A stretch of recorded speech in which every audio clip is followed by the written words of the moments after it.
जय श्री कृष्ण दोस्तों। आज हम सब सत्यनारायण भगवान की कथा का श्रवण करेंगे। सत्यनारायण व्रत कथा के पाठ से पाएं धन समृद्धि और परिवार में सुख शांति का आशीर्वाद। इसे पूर्णिमा, एकादशी या शुभ अवसरों पर किया जाता है। कथा में सत्कर्म, सत्य की महत्ता और ईश्वर के प्रति भक्ति का संदेश दिया गया है।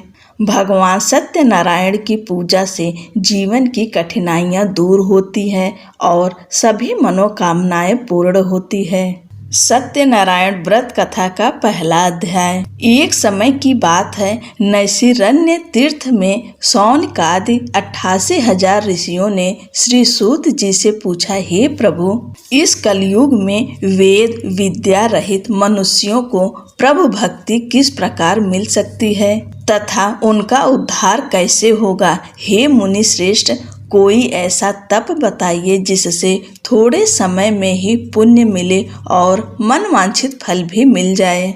इस प्रकार की कथा सुनने की हम इच्छा रखते हैं। सर्वशास्त्रों के ज्ञाता सूत जी बोले, हे वैष्णवों में पूज्य, आप सभी ने प्राणियों के हित की बात पूछी है, इसलिए मैं एक ऐसे श्रेष्ठ व्रत को आप लोगों को बताऊंगा जिसे नारद जी ने लक्ष्मी नारायण से पूछा था और लक्ष्मीपति ने मुनि श्रेष्ठ नारद जी से कहा था। आप सब इसे ध्यान से सुनिए। एक समय की बात है, योगी राज नारद जी दूसरों के हित की इच्छा के लिए अनेकों लोकों में घूमते हुए मृत्यु लोक में आ पहुँचे।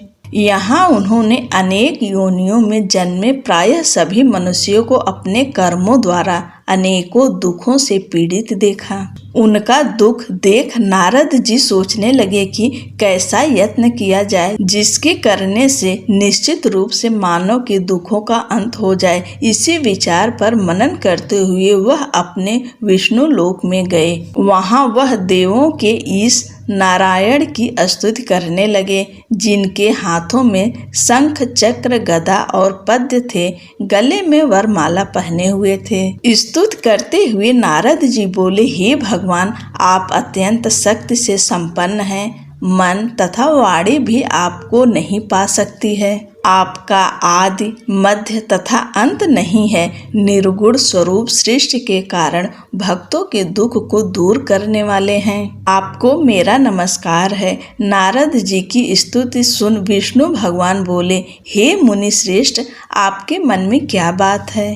आप किस काम के लिए पधारे हैं, उसे निसंकोच कहिए। इस पर नारद मुनि बोले कि मृत्यु लोक में अनेक योनियों में जन्मे मनुष्य अपने कर्मों के द्वारा अनेकों दुख से दुखी हो रहे हैं। हे नाथ, आप मुझ पर दया रखते हैं तो बताइए कि वो मनुष्य थोड़े प्रयास से ही अपने दुखों से कैसे छुटकारा पा सकते हैं। श्री हरि बोले, हे नारद, मनुष्यों की भलाई के लिए तुमने बहुत अच्छी बात पूछी है। जिसके करने से मनुष्य मोह से छूट जाता है, वह बात मैं कहता हूँ, उसे सुनो। स्वर्ग लोक व मृत्यु लोक दोनों में एक दुर्लभ उत्तम व्रत है जो पुण्य देने वाला है। आज प्रेमवश होकर मैं उसे तुमसे कहता हूँ। श्री सत्यनारायण भगवान का यह व्रत अच्छी तरह विधान पूर्वक करके मनुष्य तुरंत ही यहाँ सुख भोग कर मरने पर मोक्ष पाता है। श्री हरि के वचन सुन नारद मुनि जी बोले कि उस व्रत का फल क्या है और उसका विधान क्या है।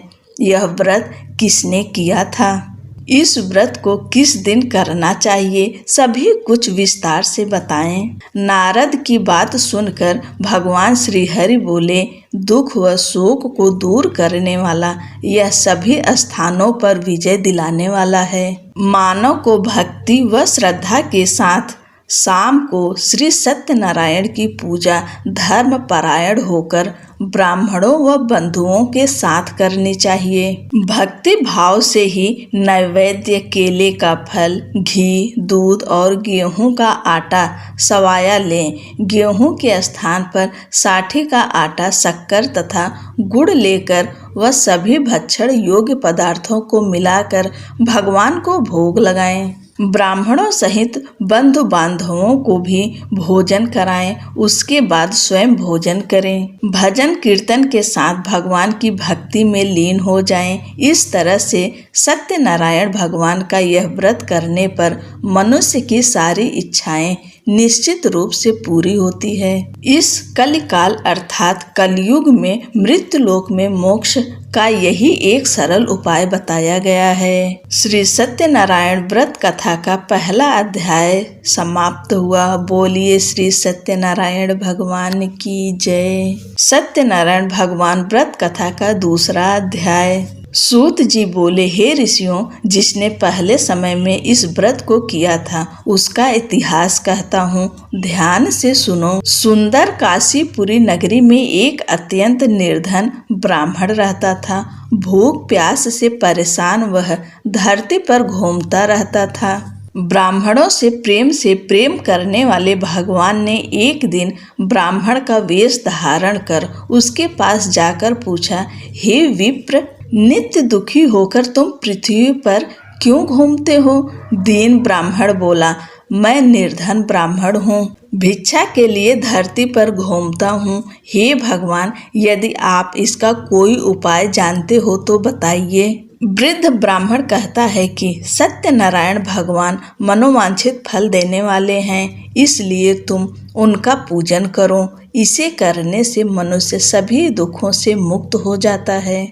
वृद्ध ब्राह्मण बनकर आए सत्यनारायण भगवान उस निर्धन ब्राह्मण को व्रत का सारा विधान बताकर अंतर्ध्यान हो गए।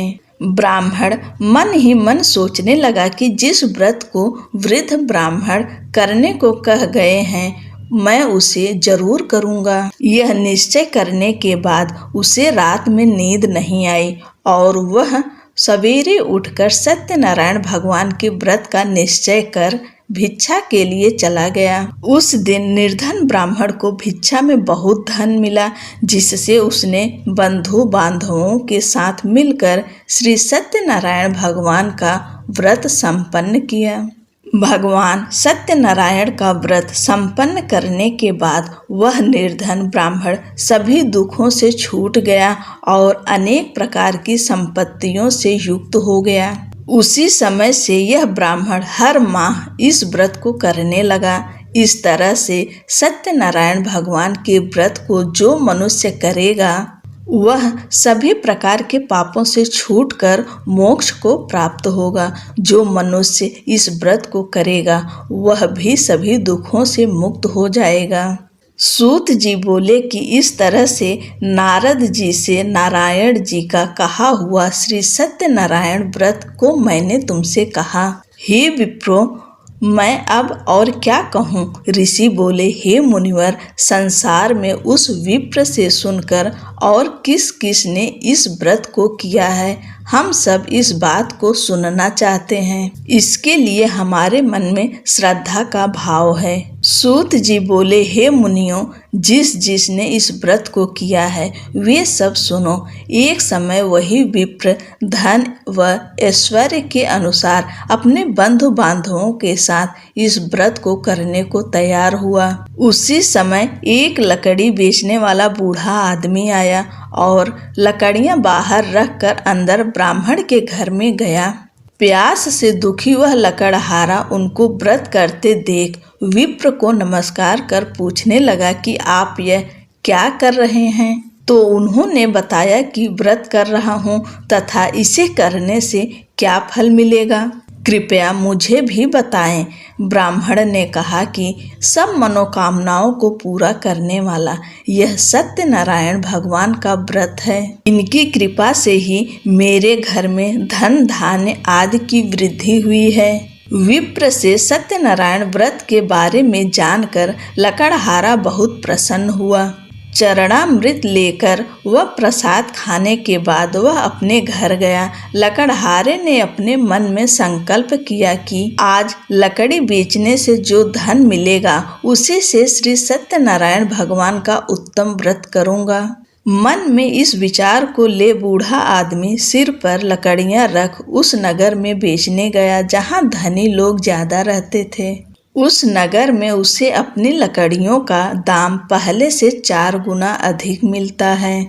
बूढ़ा प्रसन्नता के साथ दाम लेके केले, शक्कर, घी, दूध, दही और गेहूं का आटा ले और सत्यनारायण भगवान के व्रत की अन्य सामग्रियां लेकर अपने घर गया। वहां उसने अपने बंधु बांधवों को बुलाकर विधि विधान से सत्यनारायण भगवान का पूजन और व्रत किया। इस व्रत के प्रभाव से वह बूढ़ा लकड़हारा धन, पुत्र आदि से युक्त होकर संसार के समस्त सुख भोग अंतकाल में वैकुंठ धाम चला गया। श्री सत्यनारायण व्रत कथा का दूसरा अध्याय संपूर्ण हुआ। बोलिए श्री सत्यनारायण भगवान की जय। सत्यनारायण भगवान व्रत कथा का तीसरा अध्याय। सूत जी बोले, हे श्रेष्ठ मुनियों, अब आगे की कथा कहता हूँ। पहले समय में उल्का मुख नाम का एक बुद्धिमान राजा था। वह सत्य वक्ता और जितेंद्रिय था। प्रतिदिन देव स्थानों पर जाता और निर्धनों को धन देकर उनके कष्ट दूर करता था। उसकी पत्नी कमल के समान मुख वाली तथा सती साध्वी थी। भद्रशिला नदी के तट पर उन दोनों ने श्री सत्यनारायण भगवान का व्रत किया। उसी समय साधु नाम का एक वैश्य आया। उसके पास व्यापार करने के लिए बहुत सा धन भी था। राजा को व्रत करते देखकर विनय के साथ पूछने लगा, हे राजन, भक्ति भाव से पूर्ण होकर आप यह क्या कर रहे हैं? मैं सुनने की इच्छा रखता हूँ, तो आप मुझे बताएं। राजा बोला, हे साधु, अपने बंधु बांधवों के साथ पुत्रादि की प्राप्ति के लिए यह महाशक्तिमान श्री सत्यनारायण भगवान का व्रत व पूजन कर रहा हूँ। राजा के ऐसे वचन सुनकर साधु आदर से बोला, हे राजन, मुझे इस व्रत का सारा विधान कहिए। आपके कथा अनुसार मैं भी इस व्रत को करूँगा। मेरी भी संतान नहीं है और इस व्रत को करने से निश्चित रूप से मुझे संतान की प्राप्ति होगी। राजा से व्रत का सारा विधान सुन व्यापार से निवृत्त हो वह अपने घर गया। साधु वैश्य ने अपनी पत्नी को संतान देने वाले इस व्रत का वर्णन कह सुनाया और कहा कि जब मेरी संतान होगी तब मैं इस व्रत को करूँगा। साधु ने इस तरह के वचन अपनी पत्नी लीलावती से कहे। एक दिन लीलावती पति के साथ आनंदित हो सांसारिक धर्म में प्रवृत्त होकर सत्यनारायण भगवान की कृपा से गर्भवती हो गई। 10वें महीने में उसे गर्भ से एक सुंदर कन्या ने जन्म लिया। दिनों दिन वह ऐसे बढ़ने लगी जैसे कि शुक्ल पक्ष का चंद्रमा बढ़ता है। माता पिता ने अपनी कन्या का नाम कलावती रखा। एक दिन लीलावती ने मीठे शब्दों में अपने पति को याद दिलाया कि आपने सत्यनारायण भगवान के जिस व्रत को करने का संकल्प किया था उसे करने का समय आ गया है। आप इस व्रत को करिए। साधु बोला कि हे प्रिय, इस व्रत को मैं उसके विवाह पर करूँगा। इस प्रकार अपनी पत्नी को आश्वासन देकर वह नगर को चला गया।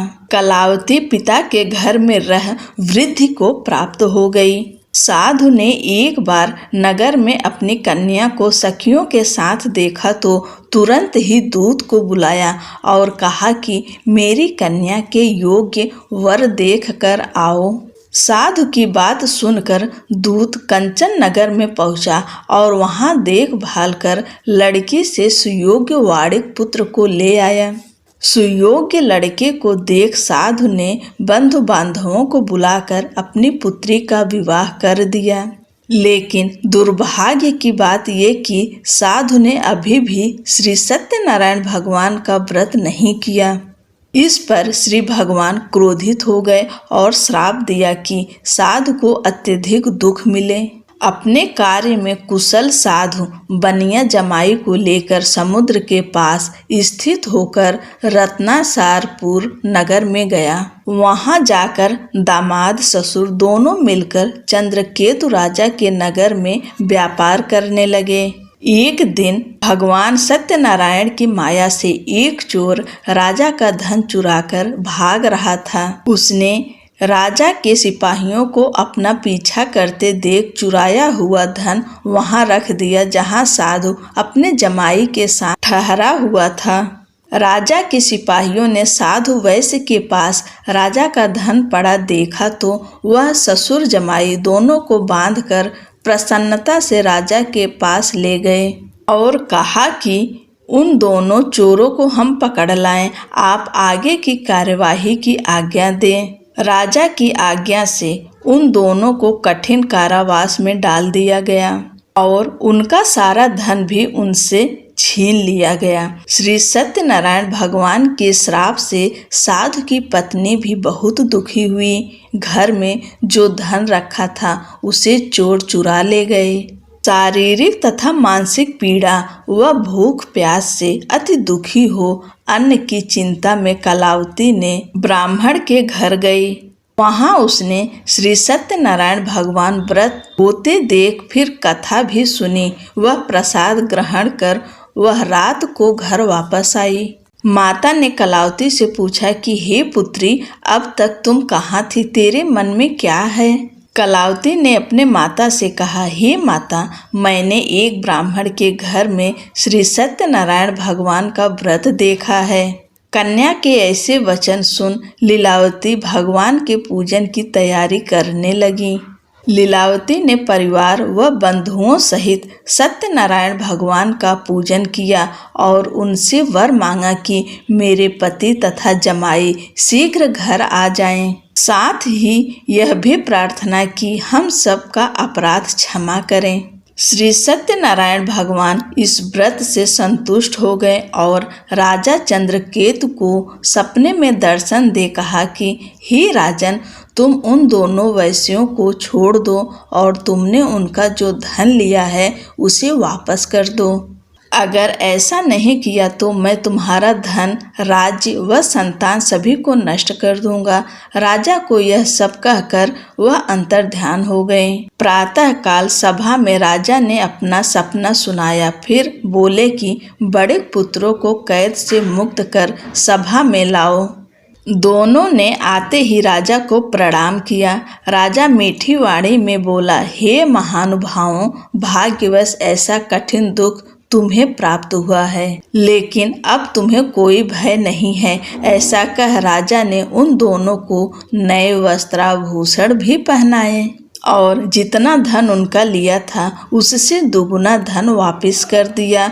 दोनों वैश्य अपने घर को चल दिए। श्री सत्यनारायण व्रत कथा का तीसरा अध्याय संपूर्ण हुआ। बोलिए श्री सत्यनारायण भगवान की जय। सत्यनारायण भगवान व्रत कथा का चौथा अध्याय। सूत जी बोले, वैश्य ने मंगलाचार कर अपनी यात्रा आरंभ की और अपने नगर की ओर चल दिए। उनके थोड़ी दूर जाने पर एक दंडी वेशधारी श्री सत्यनारायण ने उनसे पूछा, हे साधु, तेरी नाव में क्या है? अभिवाड़ी वड़िक हंसता हुआ बोला, हे दंडी, आप क्यों पूछते हो? क्या धन लेने की इच्छा है? मेरी नाव में तो बेल व पत्ते भरे हुए हैं। वैश्य के कठोर वचन सुन भगवान बोले, तुम्हारा वचन सत्य हो। दंडी ऐसे वचन कह वहां से दूर चले गए। कुछ दूर जाकर समुद्र के किनारे बैठ गए। दंडी के जाने के बाद साधु वैश्य ने नित्य क्रिया के पश्चात नाव को ऊंची उठते देखकर अचंभा माना और नाव में बेल पत्ते आदि देख वह मूर्छित हो जमीन पर गिर पड़ा। मूर्छा खुलने पर वह अत्यंत शोक में डूब गया तथा उसका दामाद बोला कि आप शोक ना मनाएं, यह दंडी का शाप है, इसलिए हमें उनकी शरण में जाना चाहिए, तभी हमारी मनोकामना पूरी होगी। दामाद की बात सुनकर वह दंडी के पास पहुंचा और अत्यंत भक्ति भाव नमस्कार करके बोला, मैंने आपसे जो असत्य वचन कहे थे उनके लिए मुझे क्षमा करें। ऐसा कहकर महान शोकातुर हो रोने लगा। तब दंडी भगवान बोले, हे वड़िक पुत्र, मेरी आज्ञा से बार बार तुम्हें दुख प्राप्त हुआ है। तू मेरी पूजा से विमुख हुआ। साधु बोला, हे भगवान, आपकी माया से ब्रह्मा आदि देवता भी आपके रूप को नहीं जानते, तब मैं अज्ञानी कैसे जान सकता हूँ। आप प्रसन्न होइए, अब मैं सामर्थ्य के अनुसार आपकी पूजा करूँगा। मेरी रक्षा करो और पहले के समान नौका में धन भर दो। साधु वैश्य के भक्ति पूर्वक वचन सुनकर भगवान प्रसन्न हो गए और उसकी इच्छा अनुसार वरदान देकर अंतर्ध्यान हो गए। ससुर जमाई जब नाव पर आए तो नाव धन से भरी हुई थी। फिर वहीं अपने अन्य साथियों के साथ सत्यनारायण भगवान का पूजन कर अपने नगर को चल दिए। जब नगर के नजदीक पहुँचे तो दूत को घर पर खबर करने के लिए भेज दिया। दूत साधु की पत्नी को प्रणाम कर कहता है कि मालिक अपने दामाद सहित नगर के निकट आ गए हैं। दूत की बात सुन साधु की पत्नी लीलावती ने बड़े हर्ष के साथ सत्यनारायण भगवान का पूजन कर अपनी पुत्री कलावती से कहा कि मैं अपने पति के दर्शन को जाती हूँ, तू कार्य पूर्ण कर शीघ्र आ जा। माता के ऐसे वचन सुन कलावती जल्दी से प्रसाद छोड़ अपने पति के पास चली गई। प्रसाद की अवज्ञा के कारण श्री सत्यनारायण भगवान रुष्ट हो गए और नाव सहित उसके पति को पानी में डुबो दिया। कलावती अपने पति को वहां न पाकर रोती हुई जमीन पर गिर गई। नौका को डूबा हुआ देख वह कन्या को रोता देख साधु दुखी होकर बोला, हे प्रभु, मुझसे तथा मेरे परिवार से जो भूल हुई है उसे क्षमा करें। साधु के दीन वचन सुनकर श्री सत्यनारायण भगवान प्रसन्न हो गए और आकाशवाणी हुई, हे साधु, तेरी कन्या मेरे प्रसाद को छोड़कर आई है, इसलिए उसका पति अदृश्य हो गया है। यदि वह घर जाकर प्रसाद खाकर लौटती है तो इसे इसका पति अवश्य मिलेगा। ऐसी आकाशवाणी सुन कलावती घर पहुंचकर प्रसाद खाती है और फिर आकर अपने पति के दर्शन करती है। उसके बाद साधु अपने बंधु बांधवों सहित श्री सत्यनारायण भगवान का विधि विधान से पूजा करता है। इस लोक का सुख भोग कर अंत में स्वर्ग को जाता है। श्री सत्यनारायण व्रत कथा का चौथा अध्याय संपूर्ण हुआ। बोलिए श्री सत्यनारायण भगवान की जय। सत्यनारायण भगवान व्रत की कथा का 5वां अध्याय। सूत जी बोले, हे ऋषियों, मैं और भी एक कथा सुनाता हूँ, उसे भी ध्यान पूर्वक सुनो। प्रजा पालन में लीन तुंगध्वज नाम का एक राजा था। उसने भी भगवान का प्रसाद त्याग कर बहुत ही दुख सहन किया। एक बार वन में जाकर वन्य पशुओं को मारकर वह बड़ के पेड़ के नीचे आ गया। वहां उसने ग्वालों को भक्ति भाव से अपने बंधुओं सहित सत्यनारायण भगवान का पूजन करते देखा।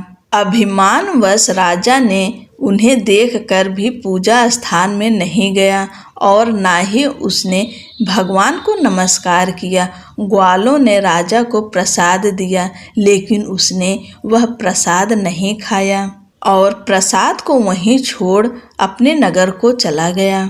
जब वह नगर में पहुंचा तो वहां सब कुछ तहस नहस हुआ पाया, तो वह शीघ्र ही समझ गया कि यह सब भगवान ने ही किया है। वह दोबारा ग्वालों के पास पहुंचा और विधि पूर्वक पूजा करके प्रसाद खाया तो श्री सत्यनारायण भगवान की कृपा से सब कुछ पहले जैसा हो गया।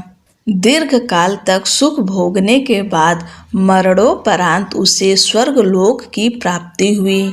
जो मनुष्य परम दुर्लभ इस व्रत को करेगा तो भगवान सत्यनारायण की अनुकंपा से उसे धन धान्य की प्राप्ति होगी। निर्धन धनी हो जाता है और भय मुक्त हो जीवन जीता है। संतानहीन मनुष्यों को संतान सुख मिलता है और सारे मनोरथ पूर्ण होने पर मानव अंत काल में वैकुंठ धाम को जाता है। सूत जी बोले, जिन्होंने पहले इस व्रत को किया है, अब उनके दूसरे जन्म की कथा कहता हूँ।